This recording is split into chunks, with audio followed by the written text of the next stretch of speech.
হাদি হত্যাকাণ্ডের বিচার দাবিতে ৩০ দিনের আলটিমেটাম দিয়েছেন ইনকিলাব মঞ্চ। নির্ধারিত সময়ের মধ্যে বিচার নিশ্চিত না হলে সরকার পতনের আন্দোলনে নামার ঘোষণা দিয়েছেন সংগঠনটি। আগামী ৩০ কার্যদিবসের মধ্যে যদি সরকার এই খুনের বিচার কার্য সম্পন্ন করতে ব্যর্থ হয়, তাহলে আমরা ৩০ কার্যদিবসের পরে সরকার পতনের আন্দোলন শুরু করব। যেই সরকার ওসমান হাদির এই খুনের সাথে যারা সম্পৃক্ত তাদেরকে গ্রেফতার আদৌ কোনো সন্ধান পর্যন্ত দিতে ব্যর্থ হইতেছে, সেই সরকারের তো ক্ষমতায় থাকবার কোনো প্রয়োজন নাই।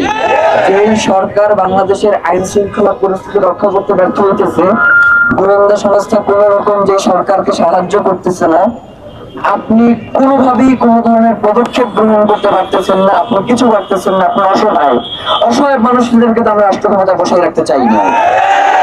অসহায় মানুষ রাস্তায় এসে ভিক্ষা করবে, আমরা তাদেরকে ভিক্ষা দেবো। কিন্তু